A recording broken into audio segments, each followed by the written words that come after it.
नमस्कार, the voice news से मैं प्रगति सिंह, जहां हम बताते हैं आपके आसपास की जुड़ी घटनाओं के बारे में, जिसका है सीधे जनता से सरोकार। एक नजर आज की सुर्खियों पर। माननीय प्रधानमंत्री नरेंद्र मोदी ने मुंबई मंडल की विभिन्न परियोजनाओं को राष्ट्र को समर्पित करने के साथ ही कई योजनाओं का किया उद्घाटन। आज 12 मार्च के दिन पश्चिम रेलवे मुंबई मंडल द्वारा 17 स्टेशनों पर रेलवे की विभिन्न परियोजनाओं का उद्घाटन एवं राष्ट्र को समर्पण का कार्यक्रम आयोजित किया गया था, जिसमें देश के प्रधानमंत्री नरेंद्र मोदी वीडियो कॉन्फ्रेंसिंग के माध्यम से शामिल हुए थे। इस कार्यक्रम के दौरान उधना में माल गोदाम, वलसाड में माननीय प्रधानमंत्री भारतीय Jan Aushadhi Kendra, Surat Umargaon road, Vapi, Dondaicha, Mumbai central, Bandra terminus, Nandurbar, Nalasopara, Palghar, Mahim road, Mira road, Amalner एवं दहनु रोड में एक स्थानक, एक उत्पाद स्टोर, बोरीवली और अंधेरी में रेल कोच रेस्टोरेंट, इन सभी परियोजनाओं का प्रधानमंत्री की ओर से राष्ट्र को समर्पित किया गया। वहीं सूरत, वापी और बोरीवली में रुकने वाली अहमदाबाद से मुंबई के लिए एक नई वंदे भारत ट्रेन का भी प्रधानमंत्री नरेंद्र मोदी ने हरी झंडी दिखाकर उद्घाटन किया। आज हमारे आदरणीय प्रधानमंत्री श्री नरेंद्र मोदी जी द्वारा रेलवे की विभिन्न परियोजनाओं का लगभग 85,000 करोड़ की परियोजनाओं का डेडिकेशन एवं शिलान्यास किया गया, जो कि हमारे वलसाड में भी उसके साथ साथ तथा 10 वंदे भारत ट्रेन का अलग अलग गंतव्य स्थानों पे नई वंदे भारत चलाई गई है और कुछ वंदे भारत का स्टॉपेज मतलब उनका ट्रिप भी एक्सटेंड किया गया। साथ ही आज हमारे वलसाड में भी उसी प्रोग्राम के तहत जन औषधि केंद्र का इनॉग्रेशन किया गया वीडियो लिंक के माध्यम से श्री प्रधानमंत्री नरेंद्र मोदी जी द्वारा। और ये जो हमारे पीछे वन स्टेशन वन प्रोडक्ट का जो स्टॉल लगा है, इसका भी आज इनॉग्रेशन किया गया।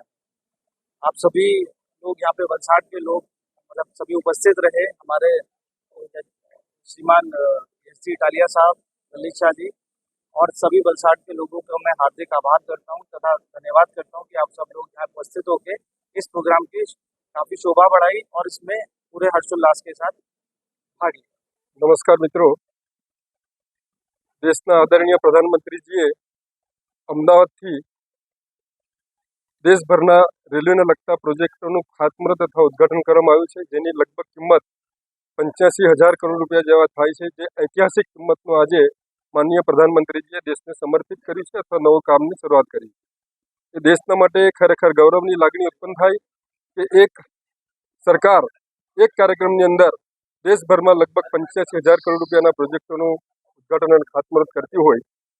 જ્યાં સુધી વલસાડને લગતા પ્રશ્નો છે, વલસાડ ખાતે વન સ્ટેશન વન પ્રોડક્ટનું ઉદ્ઘાટન કરવામાં આવ્યું, પ્રધાનમંત્રી જન ઔષધિ કેન્દ્રની ઉદ્ઘાટન કરવામાં આવ્યું।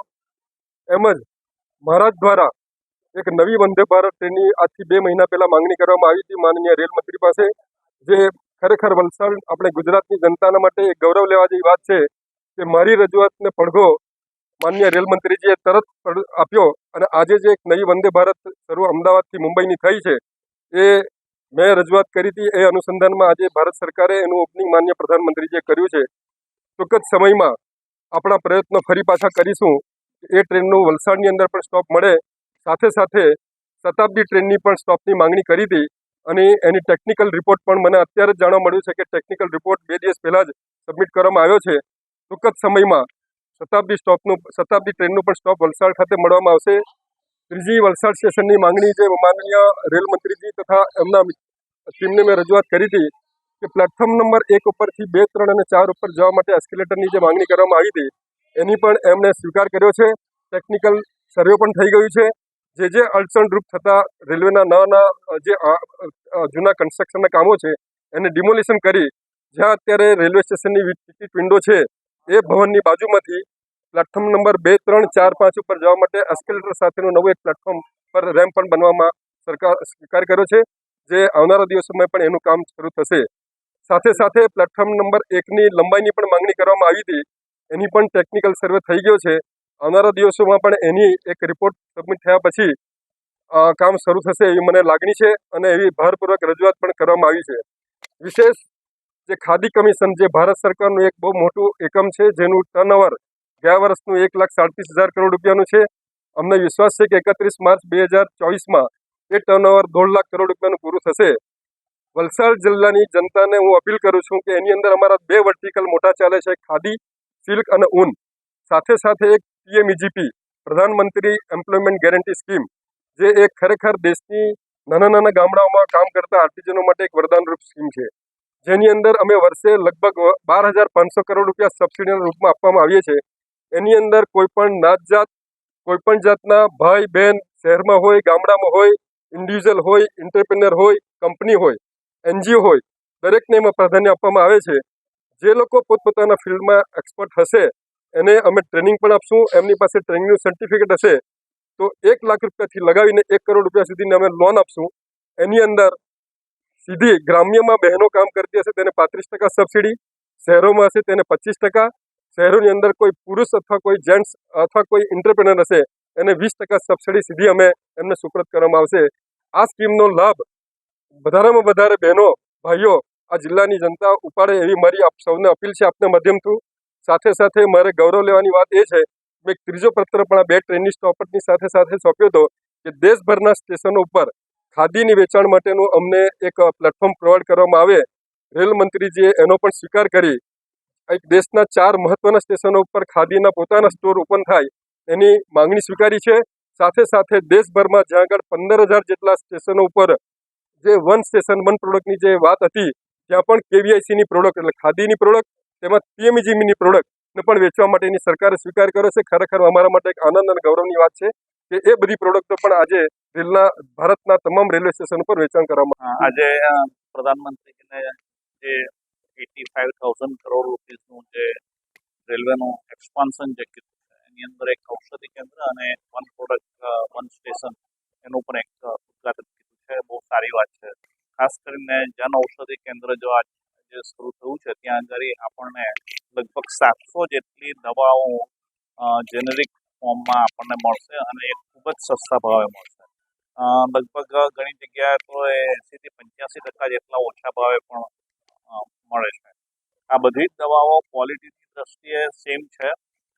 ખાલી ટેસ્ટમાં કદાચ ડિફરન્સ હશે એની અંદર, કારણ કે બ્રાન્ડેડ કંપનીઓ એની અંદર કંઈક વધારાનું થોડું નાખતા હોય છે જેથી કરીને સારી લોકોને લાગે અને ટેસ્ટ લાગે અને લોકો સારી રીતે વાપરે એટલા માટે. બાકી અધરવાઇઝ એની જે અસર છે એ હંમેશા ઓરિજિનલ જે પ્રોડક્ટ છે તેના જેવી જ રહે છે. અને એ ઉપરાંત બી ભારત સરકારના એવા પ્રયાસો રહ્યા છે કે ડ્રગ કંટ્રોલ એક્ટની અંદર એ લોકોએ ઘણા ભાવ નિયંત્રિત કર્યા છે. દાખલા તરીકે આપણે ત્યાં જે 1,00,000-1.5 લાખ રૂપિયાનો જે એક સ્ટેન્ટ આવતો હતો હાથમાં મૂકવા માટેનો, એ આજે ખૂબ જ સસ્તા દરે ઉપલબ્ધ છે. એ ઉપરાંત આપણા જે આયુષ્યમાન ભારતની જે બધી પ્રોજેક્ટો ચાલે છે, દુનિયાના કોઈ ખૂણામાં એવી પ્રોજેક્ટ નથી ચાલતી કે જ્યાં આટલા બધાને આપણે સારવાર આપતા હોઈએ. એટલે માનનીય પ્રધાનમંત્રી શ્રી જે આજે આગળનું સોચે છે ભારત માટે ખૂબ જ ઉપયોગી છે. આઈ સેલ્યુટ હિમ અને I thank him for carrying out all these activities for the common public. Thank you. The voice news के लिए वलसाड से ओलिवर ठक्कर की रिपोर्ट। खबरों में बने रहने के लिए तो वॉइस न्यूज़ को सब्सक्राइब करें और बेल आइकन दबाएं।